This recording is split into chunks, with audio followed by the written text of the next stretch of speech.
आप बैठे हैं बालिन पे मेरी, मौत का जोर चलता नहीं है।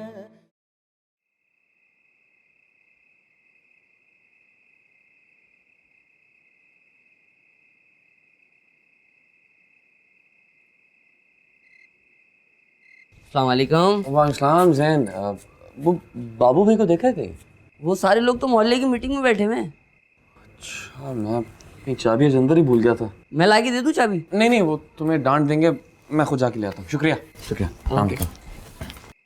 अब ये तय करना बाकी है कि हमें इस इलाके से खड़े होने वाले 4-5 उम्मीदवार जो हैं उनमें से किसको वोट डालना है। इस इलाके का सबसे करीबी और पुराना उम्मीदवार है सेठ रेहान अली। मालदार भी है, इलाके से वाकफियत भी है, और फिर शेख साहब भी कई साल उसके साथ काम करते रहे हैं। हाँ, मगर अब मैं उनके साथ काम नहीं करता। मगर इसकी कोई वजह शेख साहब? जरूरी नहीं होता कि हर बात की वजह बयान की जाए। बरसों मैंने उनके साथ काम किया, उनकी खिदमत की है। मेरी बरसों की वफादारी के बारे में उन्होंने लम्हा भर के लिए भी नहीं सोचा। ऐसा उम्मीदवार हमारे लिए, हमारे इलाके के लिए कैसे ठीक हो सकता है? शेख साहब बिल्कुल ठीक कह रहे हैं। रेहान साहब इस इलाके की सीट के लिए मौजूद उम्मीदवार नहीं है।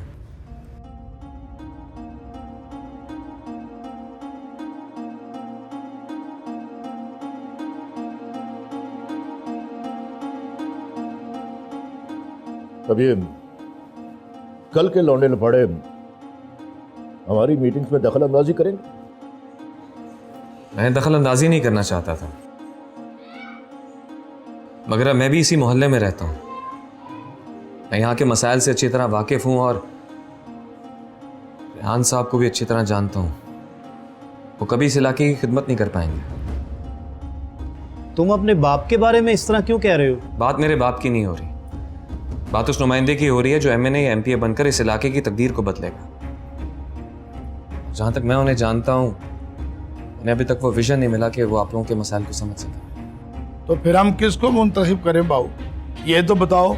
यहाँ तो सभी एक जैसे ना खिलईदा। आप लोग किसी गैर या बाहर वाले को मुंतखब भी क्यों करते हैं? अपने अंदर से किसी को क्यों नहीं चुन लेते जो जीतने के बाद आप लोगों के दरमियान रहे? आपका मसला उसका अपना मसला हो, जिसकी गलती और कोताही पर आप आधी रात को उसका दरवाजा खटखटा सके।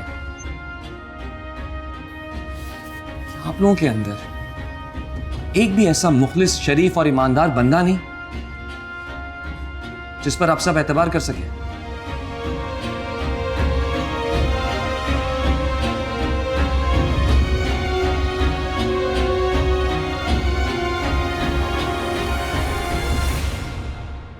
क्या ये बात सही है कि रेहान साहब का बेटा घर से नाराज होकर पुरानी बस्ती में जा बसा है, जो हमारी पार्टी का आइंदा इलेक्शन में अहम टारगेट है? 100% ठीक कह रहे हैं ये। ऐसे में अगर रेहान साहब को हम उस हलके से मुंतखब करते हैं तो क्या वहां के लोग हमसे ये नहीं पूछेंगे कि जो बंदा अपने घर के झगड़े हल नहीं कर सकता वो हमारे क्या खाक करेगा? आदिल मिर्जा, बात सोच समझ कर मुंह से निकालनी चाहिए। मैं जानता हूं कि पार्टी का टिकट ना मिलने की वजह से तुम्हारे दिल में बहुत गम भरा हुआ है, लेकिन इसका मतलब यह नहीं कि तुम जो मुंह में आए बोलते चले जाओगे। तो क्या यह सच नहीं है कि तुम्हारे बेटे ने वापस घर आने से इनकार कर दिया है? और हमें यह भी पता चला है कि वो वहां रहकर वहां के लोगों को हमारी पार्टी के खिलाफ भड़का रहा है। Enough! How dare you! Please be काम, प्लीज। बोर्ड मीटिंग को बच्चों का क्लासरूम मत बनाएं। अगर आदिल मिर्जा ठीक कह रहे हैं तो एक निहायत संजीदा मसला है, हमें इसे बहुत एहतियात से देखने की जरूरत है। अब सब लोग जानते हैं कि एक इलेक्शन पर करोड़ों रुपए खर्च होते हैं, और अब तो ये फिगर अरबों को छूने लगा है। ऐसे मौके पर हम कोई गलती नहीं कर सकते। मेरा ख्याल है कि अगर हमें अपना उम्मीदवार बदलना पड़ा तो हम बदल देंगे, लेकिन उससे पहले मैं इस मामले की छानबीन खुद करूंगा। अभी एक हफ्ता बाकी है इलेक्शन के कागजात जमा कराने में। तब तक मैं चाहूंगा कि आप तमाम लोग पार्टी डिसिप्लिन का ख्याल रखें। तुमने जो प्रूव करना था तुम कर चुके हो। अब चलो मेरे साथ वापस घर। तुम नहीं जानते कि तुम्हारे यहाँ रहने पर कितनी बातें सुननी पड़ती हैं हमें रोज। गोया, आप दुनिया की बातों के डर से मुझे लेने आए हैं। हालांकि उनकी ज़बानें चुप करवाने के लिए तो एक आंकनामे का इश्तार काफी होगा डैड। ओह, तो गोया तुम्हें कोई फर्क नहीं पड़ता कि मैं अपनी तमाम जायदाद से तुम्हें आग कर दूं? शायद पहले कभी बहुत डर लगता था, पर अब नहीं। पिछले 1 महीने में मैंने इतना कुछ सीख लिया जो शायद मेरी जिंदगी के इतने पिछले साल मुझे सिखा नहीं पाए।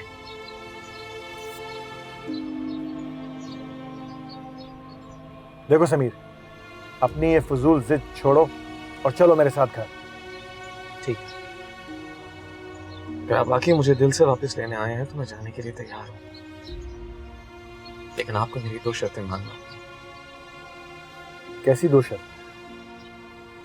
मुझसे दोबारा माया से शादी करने के लिए नहीं कहा जाएगा, और आप शेख साहब से मेरी गलती की माजरत करके उन्हें वापस नौकरी पर रखेंगे। What? You gone mad?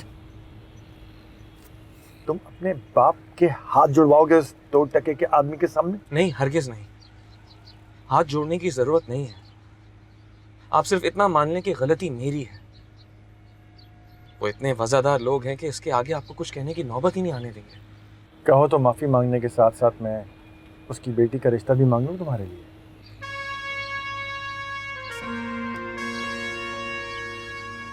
नहीं, वो अपनी बेटी का रिश्ता नहीं देंगे। धानी की मंगनी हो चुकी है।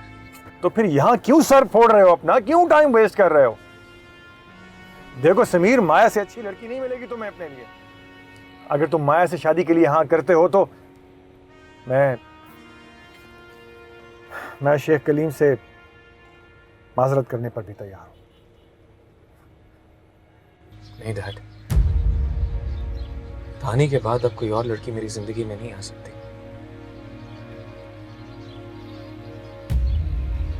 अपने बेटे पर एतमाद रखें। मैं उसे जीत कर ही यहां से जाऊंगा। ठीक ठीक है, अपने इरादों में जब पूरी तरह नाकाम हो जाओ तो घर आ जाना।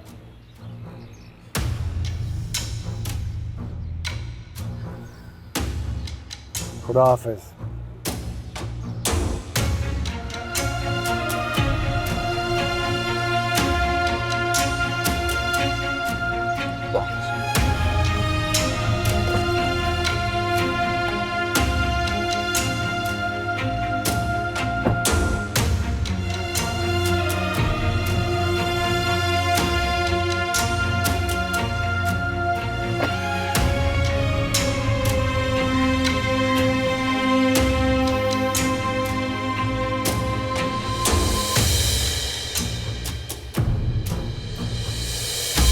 ना समीर वहां जाके रहता और ना इन लोगों को आज सारी बातें करने का मौका मिलता।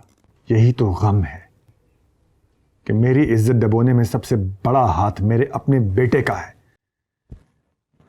अब तो रियासत ने भी साफ लफ्जों में कह दिया है कि अगर समीर के यही लक्षण रहे तो वो मेरी पार्टी सीट बचाने में मेरी कोई मदद नहीं कर सकेगा। एक और बुरी खबर है डैड। और कोई बुरी खबर भी रह गई है? सुना दो। आज सुबह अकाउंट मैनेजर को मैंने डीसी के ऑफिस भेजा था। उसने वहां समीर को दफ्तर में काम करते हुए देखा। व्हाट? समीर वहां जॉब कर रहा है? क्या काम कर रहा है वहां पे? वो क्लर्क की पोस्ट पर काम कर रहा है। My God, oh my God, ये कसर रह गई थी बस जिल्लत उठाने की।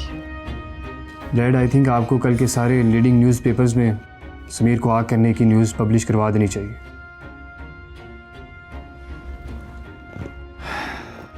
That's a good suggestion. ये करना पड़ेगा।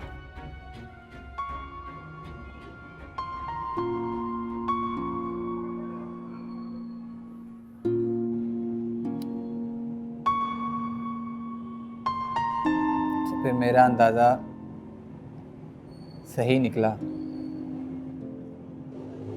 तुम वो नहीं जो नज़र आते हो। लगता है रियाज साहब ने आपको मेरे माजी के बारे में बता दिया। सिर्फ माजी? सिर्फ माजी नहीं, शानदार माजी। मैं जो था वो मेरा माजी था, और मैं जो हूं वो मेरी असलियत है, और मेरी असलियत आपके सामने है। बहरहाल मैं तुमसे वो नहीं पूछूंगा जिसकी वजह से तुमने इतना बड़ा फैसला ले लिया।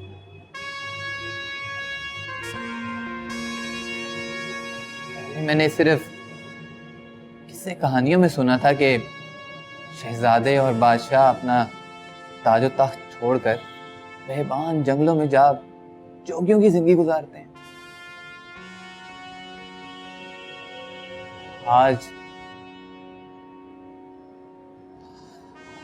आज पहली बार मैंने ये देख भी लिया।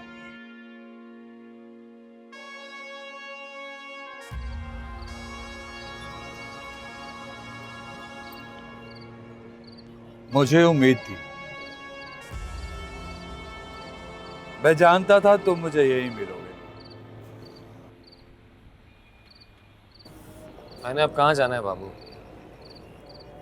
अब तो यही ठिकाना है, और यहीं उसका इंतजार करते करते खाक हो जाना है।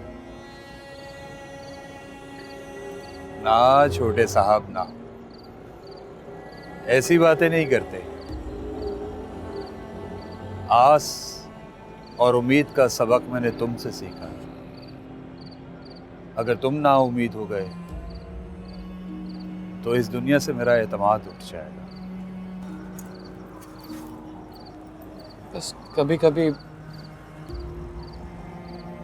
दिल हिम्मत और उम्मीद का दामन हाथ से छोड़ने लगता है।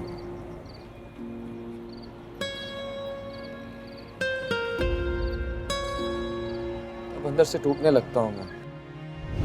मानता हूं देर से एहसास हुआ मुझे, लेकिन सच है ये। बात हो गई है तुमसे मुझे।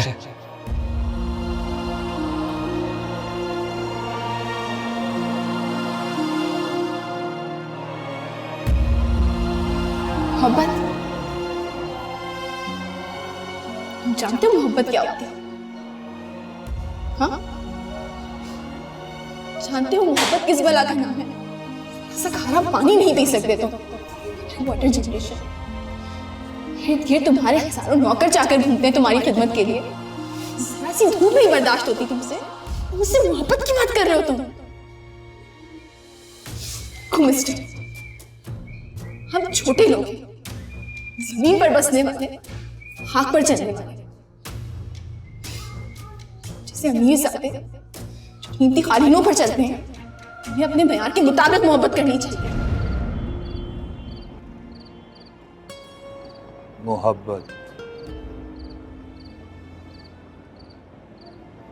मोहब्बत में टूटकर ही तो रिश्ते जुड़ते हैं साहब। और तुमने तो ऐसी ज़र्ब लगाई है कि बड़े से बड़ा पहाड़ भी रेजा रेजा होकर बिखर जाए।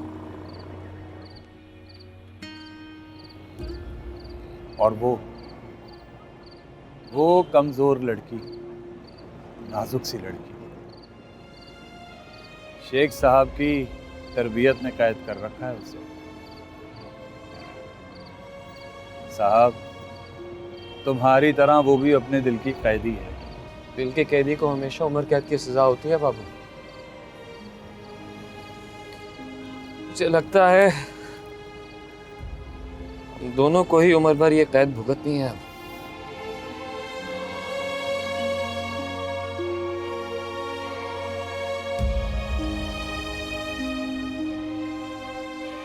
भाई अमजद, बार बार तुम्हें ये छोटे छोटे कामों के लिए तकलीफ देना अच्छा नहीं लगता।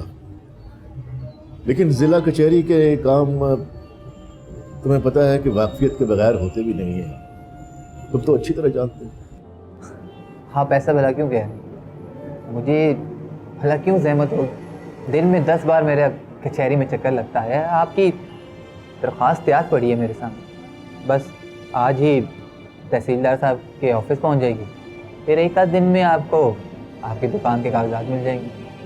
आपको परेशान होने की ज़रूरत नहीं है। चल ठीक है, तुमने बहुत बड़ा बोझ मेरा हल्का कर दिया है। अब मैं चलता हूँ, दुकान भी सुबह से बंद पड़ी है।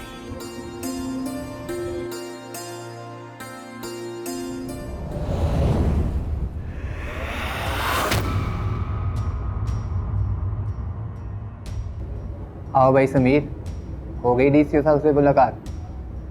क्या कह रहे थे?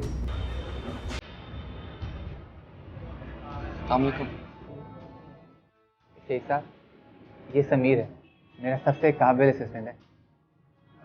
अभी कुछ अर्सा पहले इसने ज्वाइन किया है। और समीर, ये शेख साहब हैं। मेरा रिश्ता इन्हीं की साहबजादी से तय पाया है। अब तो खैर ये मेरे बुजुर्ग भी हैं।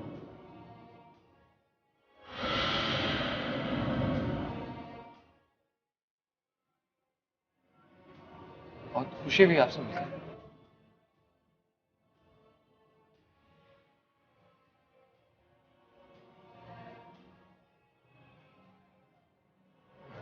बाद में आता हूँ।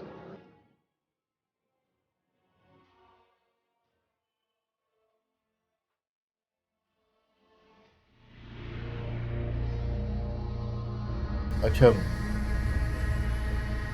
अमजद मियां, मैं अब चलता हूँ।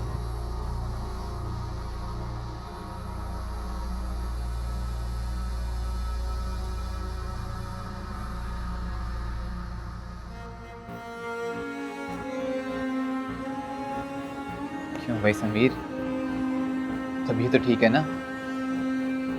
ठीक हूँ मैं, बस सर में दर्द है। सर में दर्द है? बड़ी अजीब बात है भाई। वहाँ मेरे होने वाले सुसन ने तुम्हें देखा तो उन्हें क्या हुआ कि सर में भी दर्द शुरू हो गया, और यहाँ तुमने भी अपना सर पकड़ा हुआ है। अब खैरियत तो है ना? मैं ठीक हूँ सर।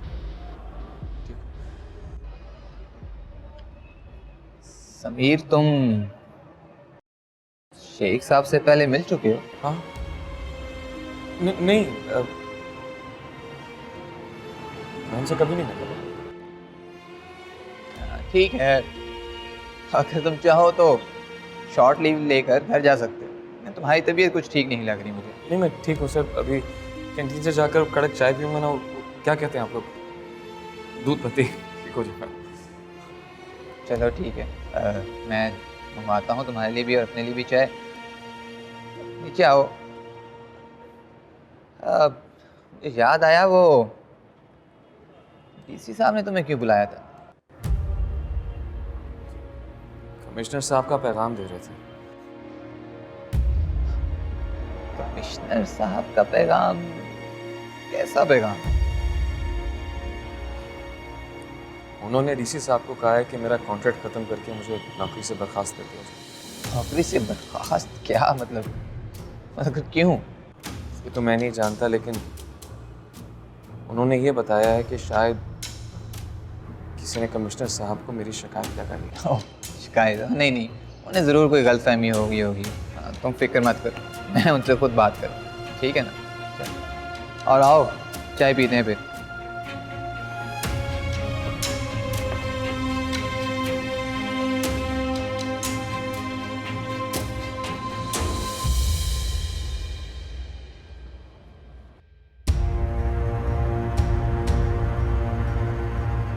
शेख साहब, ये समीर है, मेरा सबसे काबिल असिस्टेंट है। अभी कुछ अर्सा पहले इसने ज्वाइन किया।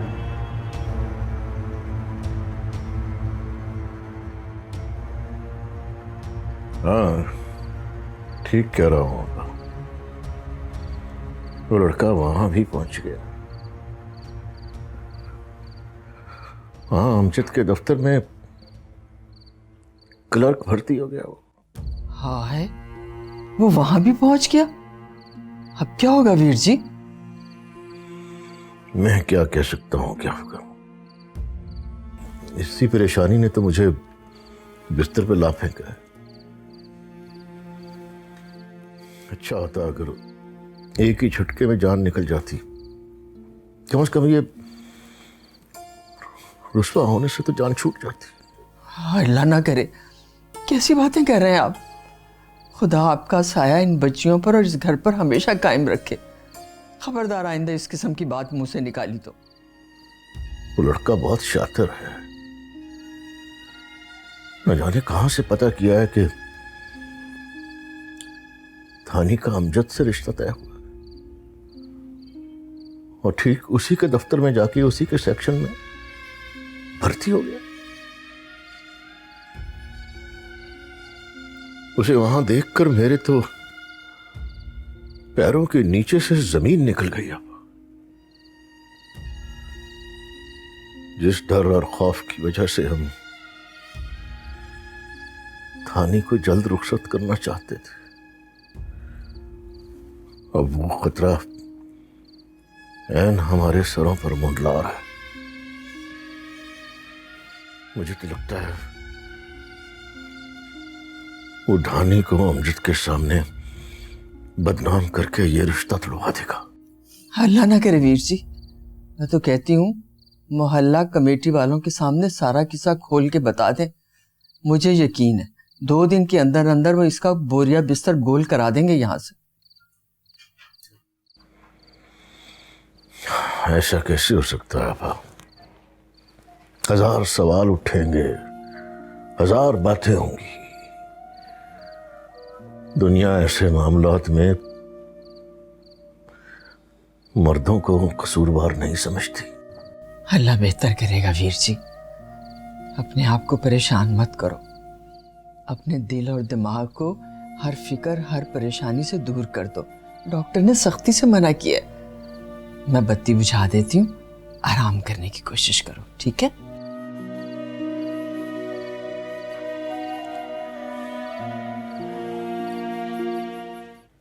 तुम मुझसे मिलोगी कैसे? मिलना तो पड़ेगा ना शानी। मैं अब्बा की ये हालत नहीं देख सकती। ये नाकर्दा गुनाहों की सजा अब्बा को मिले। अगर वो मेरी वजह से दर बदर ख्वार हो रहा है तो ठीक है, मैं मिलके ये किस्सा भी खत्म कर दूंगी। ठीक है, अगर तुमने फैसला कर ही लिया है तो फिर मैं तुम्हें नहीं रोकूंगी। मगर आप ही तुम्हें ये सब कुछ बहुत एहतियात से करना होगा। बस उसको ये पैगाम पहुंचाना है। मैं उससे एक आखिरी बार मिलना चाहती हूँ। जगह और वक्त मैं उस पर छोड़ दूंगी। सोनी पे चढ़ने का फैसला कर ही लिया है तो जल्लाद से वक्त और जगह की क्या रियायत मांगना।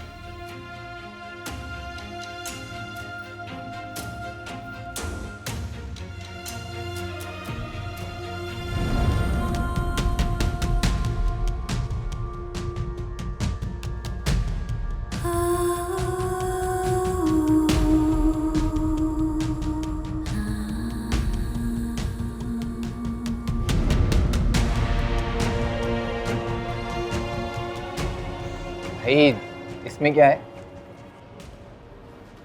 मेरा रेजिग्नेशन है सर। क्या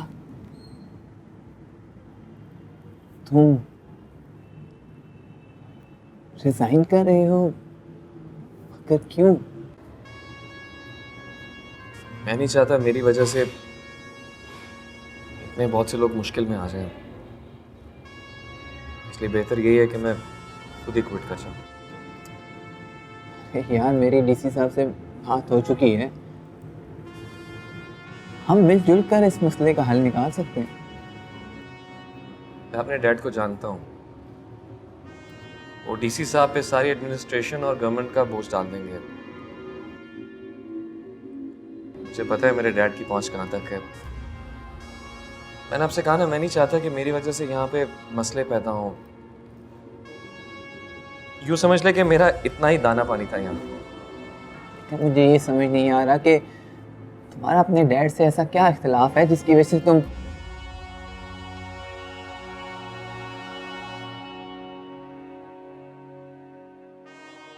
खैर तुम ये सारे इख्तिलाफात ख़त्म करके अपने घर क्यों नहीं लौट जाते? और डीसी साहब का भी तुम्हें यही मशवरा है? आपका बहुत बहुत शुक्रिया सर। मैं जानता हूँ डीसी साहब और आप मेरे वेल विशर्स में से हैं, लेकिन ये बात उतनी सीधी है नहीं जितनी बज़ाहिर दिखाई देती है। कुछ जोक हमेशा के लिए होते हैं सर।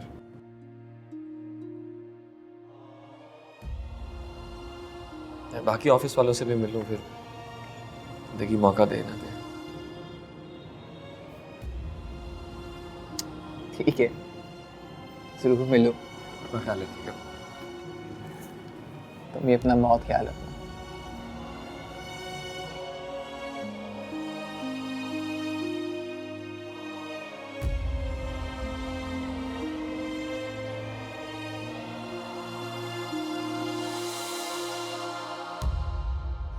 कल से मामू की तबीयत बहुत खराब है।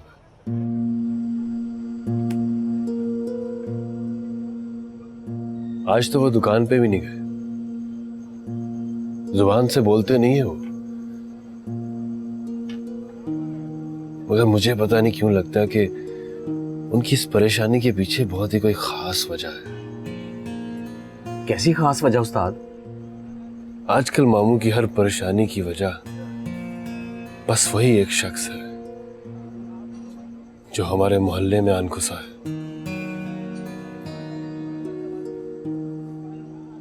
मैं अपनी पूरी जिंदगी में आज तक इतना बेबस नहीं हुआ, और उसका उधार है कि मुझ पर चढ़ता ही जा रहा है। ओए उस्ताद, ओए तू हुक्म कर। ओए हम तो कभी पीछे नहीं हटे। उसे मोहल्ले से निकलवाने के लिए कोई और खेल खेलना होगा। डर के तो वो जाने वाला है नहीं, और अब तो उसने मोहल्ले वालों का एतमाद भी हासिल कर लिया।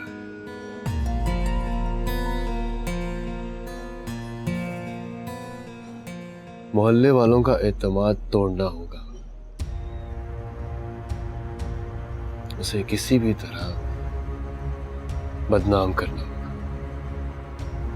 और इतना बदनाम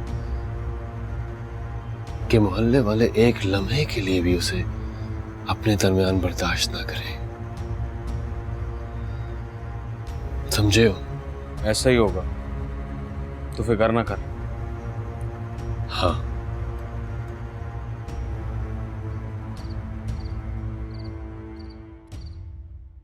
काफी देर करती है अमजद ने आज तो अभी तक।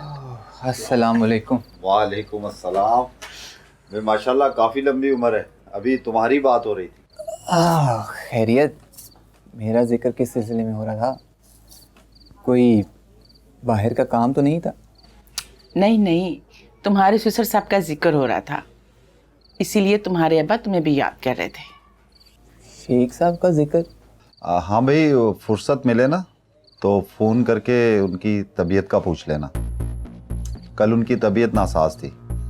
तुम्हारी अम्मी ने कल फ़ोन किया था खैर खैरियत मालूम करने के लिए, तो बीजी ने बताया। अच्छा, लेकिन मुझे अभी कल मिल कर गए हैं, और तहसील आए थे दुकान के कागजात के सिलसिले में। कल तो माशाल्लाह चंगे भले थे। भाई अब बीमार होने में कौन सा वक्त लगता है, 1000 बीमारियां तो पीछे पड़ी होती। आप ठीक कह रहे हैं, लेकिन ये तो पता चले कि उन्हें हुआ क्या है। बीजी बता रही थी कि जैसे ही कल वो तुम्हें दफ्तर से मिलके बाहर निकले हैं ना, तो रास्ते में उनका बीपी शूट कर गया। ये तो वाकई बड़ी परेशानी की बात है। खैर, अब कैसी तबीयत है उनकी? अब माशाल्लाह काफ़ी बेहतर है, घर पे आराम कर रहे हैं। मेरी सुबह उनसे बात हुई थी, तुम फ़ोन करके ना उनका हाल चाल पूछ लेना।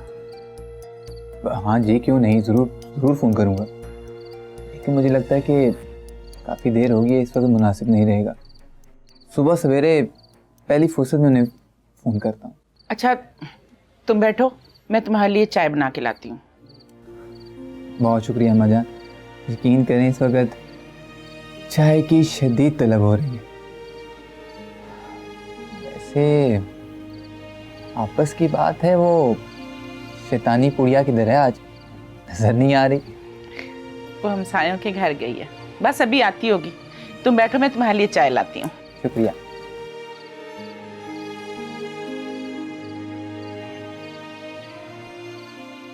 नहीं डैड, मैं अभी घर नहीं जा रही, मुझे ज़रा कुछ काम है। बेटा you must be tired, do some rest. काम तो होते रहेंगे, इतनी लंबी फ्लाइट से आई हो। नहीं dad, I am perfectly fine. Actually मुझे अपनी फैशन गैलरी तक जाना है। मैं पेरिस में कुछ कमिटमेंट्स करके आई हूँ ना, तो वो पूरे ही करने पड़ेंगे। और वीकेंड भी आ रहा है, तो अगर अभी नहीं गई तो बहुत लेट हो जाएगा। चलो भाई ठीक है, एज यू विश। अब तुमने सोच लिया तो भला किसकी सुनोगी। You're the sweetest dad in the whole world. You are my cutest pie in the world. वैसे मुझे ये देखकर बहुत खुशी हुई कि अब्रॉड के ट्रिप ने तुम्हारी तबीयत पर बहुत अच्छा असर डाला। तुमने किसी काम में दिलचस्पी तो लेनी शुरू की? Dad, yeah, I'm actually a bit relaxed. Sameer ने मेरे साथ जो किया था ना, मैं वो कभी नहीं भूलूंगी। मैंने सोच लिया है कि उसकी वजह से मैं अपनी जिंदगी बर्बाद नहीं करूंगी। That's like my daughter. वैसे अचानक ये काया पलटी कैसे? शायद कभी माहौल बदलने से हमारा डिप्रेशन कम हो जाता है। पेरिस में अपनी पुरानी फैशन कॉलीग से मिलकर मैं बहुत लाइट सा फील करने लगी हूँ। Good good, very good. मगर अब ये लाइट मूड जो है ये बरकरार रहना चाहिए। ये ना हो कि सुबह उठते ही वही डिप्रेशन के दौरे पड़ने शुरू हो जाएं। I hope so, Dad. अच्छा चलो, अब अपना काम खत्म करके जल्दी घर पहुंचो, तुम्हारी मामा इंतजार कर रही हो। हम तीनों मिलकर इकट्ठे डिनर करेंगे। Okay, see you. Okay, my love.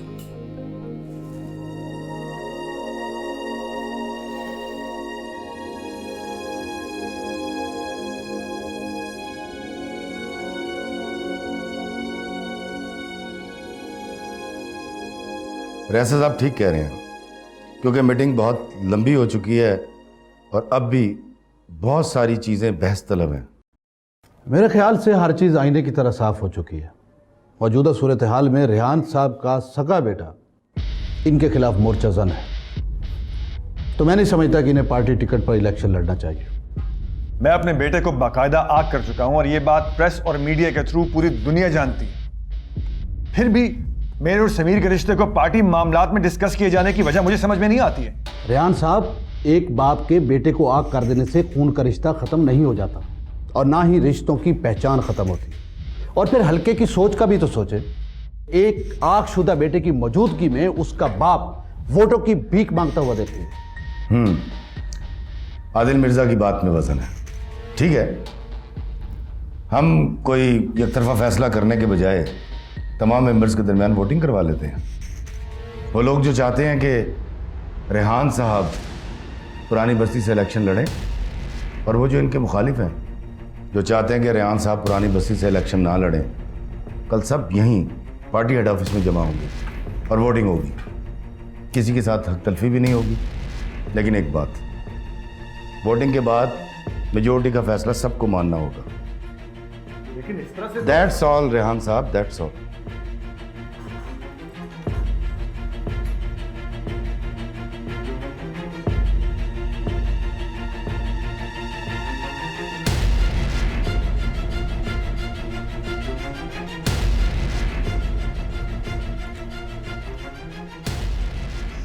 कितना अच्छा लग रहा है आज।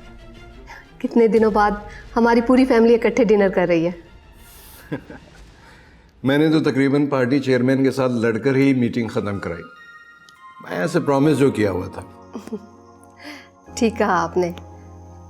और क्या बना रेहान साहब का वो पार्टी टिकट के मामले का? बनना क्या है, जिनकी समीर जैसी नाखलफ औलाद हो उन्हें ऐसे ही हर जगह पर एम्बेरसमेंट का सामना करना पड़ता। अब इंट्रा पार्टी वोटिंग का फैसला किया है चेयरमैन साहब ने। लेट्स सी क्या बनता है। बेटे के गुनाहों की सजा बाप नहीं भुगतेगा तो और कौन भुगतेगा?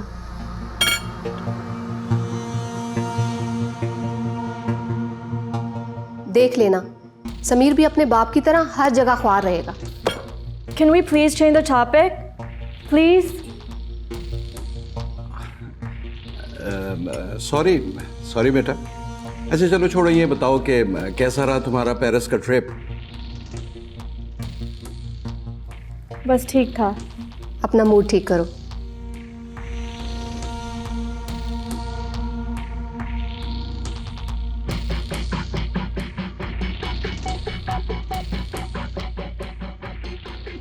वाकई ये तो बड़ी गड़बड़ी हो गई। शेख साहब को जब पता चलेगा तो वो जरूर ये सोचेंगे कि तुमने धानी की वजह से वहां पे नौकरी की। मैं जितनी कोशिश करता हूँ कि ऐसी कोई हरकत ना हो जिससे शेख साहब मेरी तरफ से बदगुमान हो या उन्हें कोई दुख पहुंचे, उतना ही तकदीर मुझे उनके दुख का सबब बनाती है। ये बड़ा अच्छा काम किया तुमने छोटे साहब, जो नौकरी से इस्तीफा देते। अब अमजद या किसी और की जुबानी जब शेख साहब को पता चलेगा तो यकीनन वो ये ज़रूर सोचेंगे कि जो वो सोच रहे हैं वो गलत है। अल्लाह करे ऐसा ही हो। हाँ मुझे याद आया, वो गुड्डू नहीं है अपना गुड्डू मोहल्ले के मैदान में ढूंढ रहा था तुम्हें। मुझे क्यों? अब ये तो मुझे पता नहीं है कि वो क्यों ढूंढ रहा था। कुछ कह रहा था कि पता नहीं किसी ने टेस्ट लेना है तुम्हारा या तुमने किसी को टेस्ट देना है। भाई अब देख लेना, सुबह उससे मिल लेना, पूछ लेना, जो भी टेस्ट है कर लेना। हो सकता है स्कूल का कोई टेस्ट हो। खैर मुझे तो बड़ी नींद आ रही है, मैं तो चला सोने। तू किस टेस्ट की बात कर रहा है?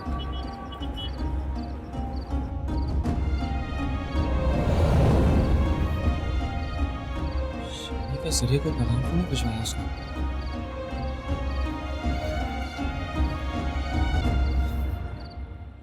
आप बैठे हैं बालिन पे मेरी, मौत का जोर चलता नहीं।